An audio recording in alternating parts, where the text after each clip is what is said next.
The Max Ihianashwar report is not bad news, and I really do not think Steelers fans should treat it like bad news. Mark Kaboli basically laid it out pretty simple.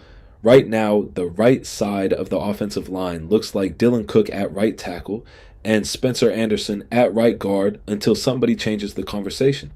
And with Max, Kaboli's point was not that the Steelers missed on the pick, not that the kid cannot play, not that he is buried, not that he is some lost cause before training camp even gets serious. His point was that Max might need a few weeks before he is ready to jump into an NFL starting lineup, and he even said week 4 or week 5 could be the spot where he takes over. That is a very different conversation than, oh no, the first round pick is not starting week 1, because that is where fans sometimes lose the plot.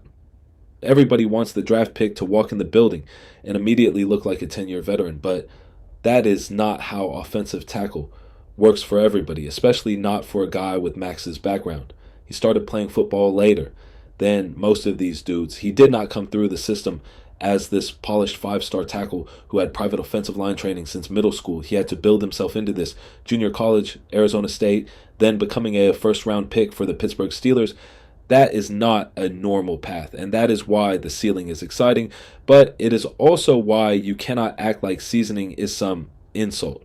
Seasoning is part of the plan. You can be extremely talented and still need time to clean up the details. You can have the frame, the movement skills, the punch, the ability to move people, and still need to learn how NFL pass rushers are going to test you every single snap.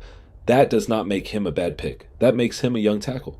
And honestly, if the Steelers have enough depth where they do not have to force him into the lineup just because he was drafted in the first round, that is a good problem. Dylan Cook being the early answer at right tackle does not mean Max failed. It means the Steelers have a bridge. It means they can be patient. It means the first round pick can actually develop instead of getting thrown into the deep end and then having everybody overreact to every ugly rep. The worst thing you can do with a raw tackle is rush him because of the draft slot. That is how confidence gets shaken. That is how technique gets messy. That is how one bad matchup becomes a 3-week talking point. And the Steelers have already lived through enough offensive line chaos over the last few years. They know what it looks like when the plan up front is basically hope this works. That cannot be the standard anymore. If Max is going to become the type of tackle they drafted him to be, the first step is not pretending the learning curve does not exist. The first step is managing it. Let him compete, let him get coached, let him stack clean days, let him take the ugly reps in practice instead of having those same mistakes show up on Sunday when the whole fan base is ready to turn one bad set into a full character debate. So when I hear week 4 or week 5, I do not hear panic. I hear the Steelers saying, let's get him ready the right way. And if he is starting by October, that is still early. That is not a slow timeline. That is not some major concern. That is a rookie tackle getting a month to adjust before the team hands him a real job. The report sounds dramatic because needs seasoning always sounds like a warning label. But in reality, this is exactly how you should talk about a player with his profile. Respect the upside, respect the process, and stop acting like every first rounder has to win a starting job before Labor Day or the pick is already on trial. Max can be the future without having to be the week 1 answer. Once you understand that, this whole conversation becomes way more reasonable. And the biggest reason this makes sense is because offensive tackle is not one of those positions where you just toss a guy out there and hope the talent covers everything up. In college, you can win a lot of reps by just being bigger, stronger, longer, more athletic, and more gifted than the dude across from you. In the NFL, that stops real fast. Every edge rusher has a plan. Every defensive coordinator is hunting weaknesses. Every third down can turn into a test of your footwork, your hands, your anchor, your patience, your timing, your ability to handle games up front, and your ability to not overset the second a rusher shows speed. That is why this seasoning thing actually matters. It is not about babying Max. It is about sharpening the parts of his game that decide whether he looks ready or overwhelmed, and that is where Dylan Cook becomes way more important than people want to admit.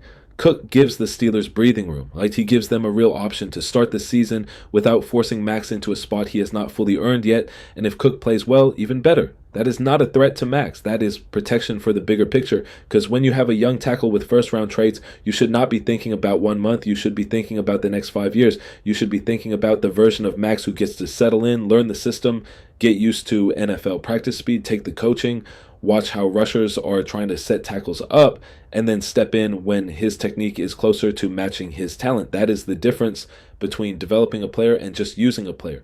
The Steelers have had seasons where the offensive line depth was so thin that guys had to play because there was no other choice.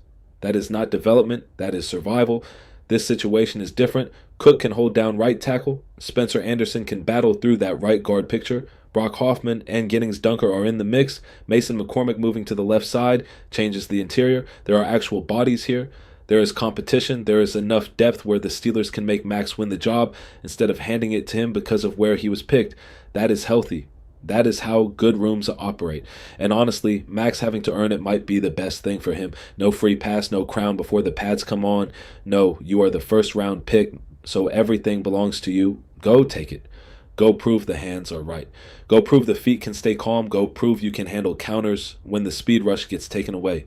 Go prove you can communicate next to the guard when teams start twisting and mugging the line of scrimmage. Go prove the bad rep does not turn into 3 bad reps because the last one is still sitting in your head. That stuff matters at tackle. It is lonely out there when you lose. Everybody sees it. The quarterback feels it. The drive can die because of it. So, yes, I want the Steelers to be careful here. I want them to be demanding. I want them to make him earn every bit of it because if he wins the job that way, it means something. The Steelers are not trying to find out if Max is talented. They already know why they drafted him. They are trying to make sure that when he finally does step onto the field, he is not out there guessing. And that is why week 4 or week 5 is actually the perfect kind of timeline. It gives him enough time to develop without acting like he needs a redshirt year. It keeps the pressure on Cook to perform. It keeps Max involved. It lets the coaching staff evaluate real growth through practice and the early season. And if Cook struggles or if Max starts taking that jump faster than expected, then the door opens naturally. That is the kind of plan that makes sense. It is not forcing a headline. It is not trying to win the press conference in July. It is building the line in a way that can actually last, and with a team that wants to run the ball, protect the quarterback, and stop living in 3rd and long because of negative plays up front. That patience could end up being one of the smartest things they do. Now, the part that people cannot forget is this. Max is still the future. Nothing about this report changes that. If anything, it makes the long-term upside even more interesting because the Steelers are not just throwing a random body into the tackle room and hoping it works. They used a first-round pick on a player who has already shown a ridiculous growth curve. He played in 32 games at Arizona State and started 31 of them. 30 of those starts came at right tackle. He was second team All Big 12 in 2025. The Steelers themselves said he did not allow a sack in his senior season. That is not nothing. That is not some empty combine story where the guy only looks good in shorts and then the tape falls apart. There is production here. There is experience here.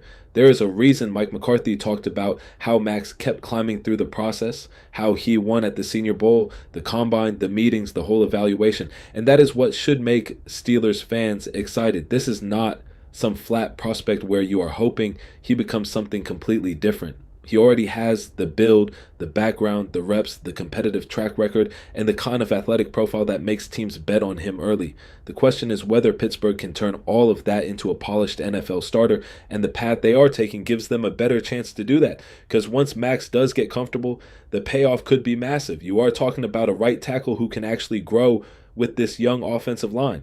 Troy on the left side, McCormick inside, Darnell Washington helping in the run game, and then Max eventually locking down that right edge. That is how you start building an identity up front. Not with patchwork every year, not with panic starts, not with constantly moving guys around because somebody failed. You build it by drafting traits, coaching details, creating competition, and letting the best players take the job when they are ready. And Max taking over around week 4 or week 5 would honestly be a pretty strong sign. That would mean he did not need the whole season. He did not need a year on the bench. He just needed a few weeks to get his feet under him, and then the talent started catching up to the assignment. That is exactly the kind of arc you want from a raw but gifted tackle. The Steelers took him because they are betting on who he can become after NFL coaching gets layered on top of what he already is. And that matters because offensive line picks are not always about instant gratification. Sometimes the value shows up when the player starts stacking Sundays, when the run game starts leaning behind him, when the quarterback stops feeling that edge pressure, when the front office is not shopping for another tackle 2 years later because the first plan collapsed. That is the big picture here. So the way I look at it, Dylan Cook might be the early starter, but Max is still the long-term answer. Cook can be the bridge. Max can be the payoff. And if the Steelers handle it correctly, this could be one of those picks that looks better and better as the season goes on. Early September might be about patience. October might be about the first-round pick taking control. And by the end of the year, we might be talking about how Pittsburgh found another major piece up front. That is why I am not bothered by the need seasoning line. I actually like it because it tells you the Steelers understand what they have. They have a young tackle with a lot of tools, a lot of production, and a lot of room to grow. Let him grow the right way. And when he gets that job, make sure he is ready to keep it. That is the balance. Do not rush him, but do not lower the ceiling either. Do not act like sitting for a few weeks means the player is behind, but also do not pretend the details do not matter. The Steelers drafted him for the future, and the future can still start a lot sooner than people think.